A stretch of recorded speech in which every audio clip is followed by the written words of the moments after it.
झारखंड के माननीय मंत्री जी सोशल मीडिया की चमचमाती पीआर रील्स और झूठी वाहवाही के चश्मे को जरा उतारिए और अपनी आंखों में थोड़ी शर्म बची हो तो जामताड़ा की इस तस्वीर को देखिए। यह ट्रैक्टर पर रखी लकड़ी की खटिया नहीं, यह झारखंड के मरे हुए स्वास्थ्य सिस्टम का जानाजा है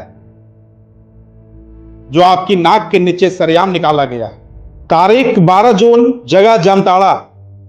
एक बेबस बेटा विमल टुड्डू अपने मरते हुए पिता को मोनू टुड्डू के लिए फोन पर 108 नंबर डायल करता। एक बार नहीं, दो बार नहीं, 10 बार, लेकिन उस तरफ से सिर्फ मौत का सन्नाटा मिलता है। एम्बुलेंस नहीं आई साहब, क्योंकि आपका सिस्टम फाइलों में दम तोड़ रहा था। मजबूरी में एक बेटे ने ट्रैक्टर मंगाया, खटिया लादी, रोबा खबर रास्तों पर तो अपने पिता को लेकर भागा, लेकिन अस्पताल पहुंचने से पहले उस पिता ने दम तोड़ दिया। क्यों? क्योंकि समय पर इलाज तो दूर, सरकार उन्हें एक गाड़ी तक नसीब नहीं करा सकी। तो एम्बुलेंस को कॉल किया लग नहीं रहा था। उसके बाद जब लगा तो रिंग होते जरा लेकिन उठाने वाला कोई नहीं था। और इसकी वजह से आज हम लोग पर दादाजी नहीं है। शर्म तो तब पानी पानी हो गई जब शनिवार को आप खुद जामताड़ा पहुंचे।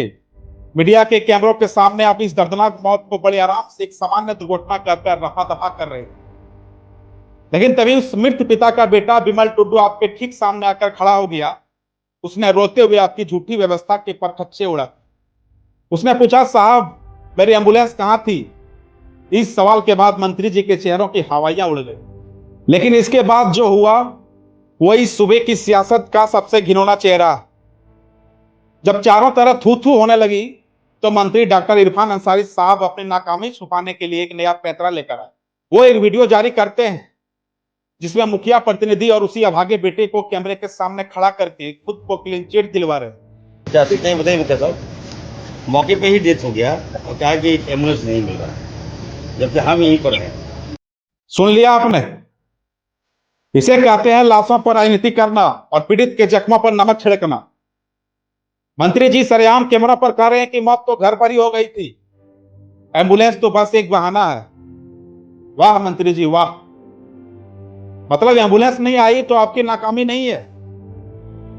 आपके मुताबिक तो मरीज को घर पर ही मर जाना चाहिए था। उस रोते हुए गरीब आदिवासी बेटे को कैमरे के आगे डरा धमका कर या दबाव में खड़ा करके आप अपनी प्रशासनिक हत्या के पाप को नहीं धो सकते। यह आपका स्पष्टीकरण नहीं है मंत्री जी, यह आपका सरेआम सफेद झूठ है जिसका पर्दाफाश हो चुका है। अभी सुबह की जनता इन फेसबुकिया और रील वाले मंत्रियों से वो सवाल पूछ रही है जो इनकी अंतरात्मा को चीर देंगे। पहला सवाल मंत्री जी, जब आपकी 108 एम्बुलेंस एन वक्त पर दम तोड़ देती है तो जनता के टैक्स के करोड़ों रुपए फूंक कर अखबारों में बड़े बड़े विज्ञापनों वाले कागजी अस्पताल क्यों छापे जाते हैं? क्या आपके विज्ञापन मौत के मुंह में जा रहे इंसान को सांसें वापस दे पाएंगे? आप कैमरे पर सीना ठोक कर कह रहे हैं कि मौत तो घर पर ही हो गई थी। तो मंत्री जी, कंट्रोल रूम में जो 10 बार फोन खटखटाया गया, क्या वो एम्बुलेंस को बारात में बुलाने के लिए किया गया था?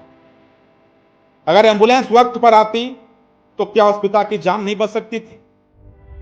इस प्रशासनिक हत्या की जिम्मेदारी आप अपने ऊपर क्यों नहीं लेते?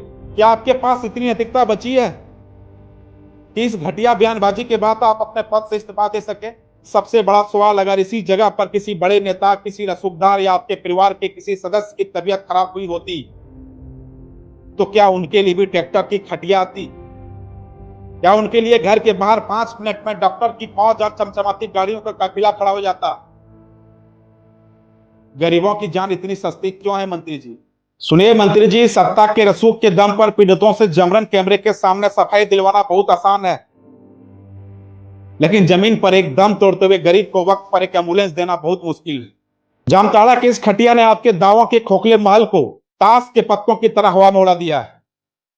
झारखंड की जनता अब आपकी इन सफाई वाली क्लिपों से नहीं बल्कि जमीन पर मिलने वाले इलाज से आपका हिसाब करेगी। दावे आपके हवाई है क्योंकि झारखंड की हकीकत आज भी ट्रैक्टर की खटिया पर लेटी है।